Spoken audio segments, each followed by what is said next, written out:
আসসালামু আলাইকুম ভিউয়ার্স, অনেক অনেক ধন্যবাদ জানিয়ে শুরু করছি আজকের ভিডিও। আপনাদের সাপোর্ট এবং ভালোবাসা থাকলে আর নতুন নতুন রেসিপি নিয়ে আসতে আমি অনেক উৎসাহিত হব। আজ আমি আপনাদের সঙ্গে শেয়ার করছি ডাল এবং ডিমের শর্টকাট একটি রেসিপি, যেটা খুব তাড়াতাড়ি বানানো যায় এবং খেতে কিন্তু দারুণ লাগে। এই রেসিপি তৈরি করার জন্য আমি প্রথমে নিয়েছি এখানে মসুর ডাল, তার সঙ্গে নিয়েছি কুচি কুচি করে রাখা পেঁয়াজ, কুচি কুচি করে নিয়েছি টমেটো, সাথে নিয়েছি আলু এবং মরিচ।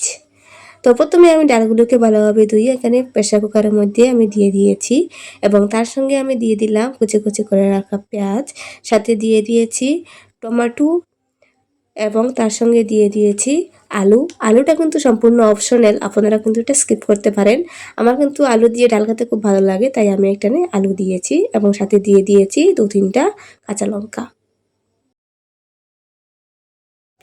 তারপরে দিয়ে দিয়েছি পরিমাণ মতো লবণ, তার সঙ্গে দিয়ে দিয়েছি হলুদ এবং সঙ্গে দিয়ে দিয়েছি পরিমাণ মতো তেল।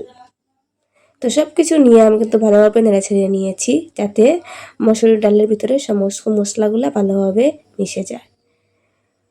তারপরে আমি এখানে দিয়ে দিয়েছি পরিমাণ মতো জল। সব কিছু দিয়ে এখানে আমি একটু সময় সিদ্ধ করে নেব। এখানে প্রেসার কুকারের মধ্যে আমি 1 সিটি বাজিয়ে এখানে সিদ্ধ করে নিয়েছি। তারপরে আমি এখানে ভেঙে নিয়েছি একটি ডিম। আর যেহেতু আমি আজকে রেসিপিটা তৈরি করব ডাল এবং ডিমের, সেই জন্য আমি এখানে নিয়েছি ডিম, সাথে নিয়েছি লবণ এবং হলুদ এবং পেঁয়াজ, কাঁচা লঙ্কা। সব কিছু দিয়ে ডিমটাকে ফেটিয়ে আমি ভালোভাবে এখানে মিশিয়ে নিচ্ছি। যারা আমার ভিডিও দেখেন আপনাদেরকে অনেক অনেক ধন্যবাদ। তো এখানে কিন্তু আমার ডিম ফাটানো হয়ে গিয়েছে এবং অন্যদিকে কিন্তু আমার মসুর ডালটা খুব সুন্দরভাবে সিদ্ধ হয়ে গিয়েছে। দেখতে পাচ্ছেন এখানে কতটা সুন্দরভাবে সিদ্ধ হয়েছে। তারপরে আমি আবার কড়াইয়ের মধ্যে তেল দিয়ে এখানে দিয়ে দিয়েছি রসুন কুচি, সাথে দিয়ে দিয়েছি পেঁয়াজ, তারপরে দিয়ে দিয়েছি টমেটো।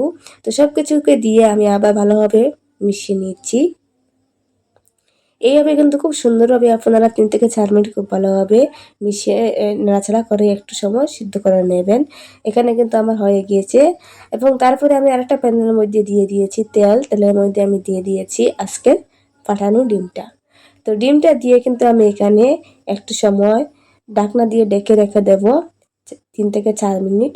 তারপরে দেখতে পাচ্ছেন এখানে কতটা সুন্দরভাবে ডিমটা হয়ে গিয়েছে।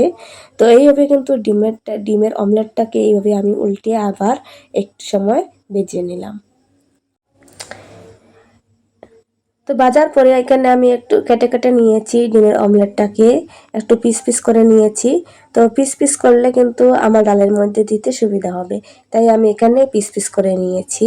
এবং এখানে আমি যে প্যানের মধ্যে দিয়েছিলাম রসুন, পেঁয়াজ, টমেটো, সেগুলো হয়ে গিয়েছে। তো আমি তারপরে ডালগুলোকে দিয়ে দিয়েছি। তো সিদ্ধ ডালগুলোকে দিয়ে একটু সময় আমি এখানে নাড়াচাড়া করে নিচ্ছি, যাতে ফ্লেভারগুলো খুব সুন্দরভাবে ডালের ভিতরে ঢুকে যায়। তো তারপরে আমি দিয়ে দিলাম এখানে আজকের অমলেটটাকে আমি যে টুকরো টুকরো করে নিয়েছি সেগুলো আমি ডালের মধ্যে দিয়ে দেব। ডাল তো আমরা সবাই খাই, কিন্তু এইভাবে একবার তৈরি করে খেয়ে দেখবেন কতটা দারুণ লাগে। সেটা কিন্তু সত্যি লোভনীয় এবং সত্যি হচ্ছে সুস্বাদু। আপনারা কিন্তু এটা ভাত অথবা রুটির সঙ্গেও পরিবেশন করতে পারেন। এখানে আমার হয়ে গেছে আজকের স্পেশাল মসুর ডালের চচ্চড়ি।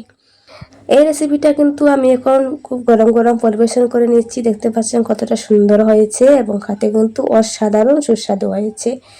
আপনারা কিন্তু অবশ্যই একদিন ট্রাই করবেন এটা, এবং ভিডিও ভালো লাগলে আমার চ্যানেলটিকে সবাই সাবস্ক্রাইব করতে ভুলবেন না। Thank you.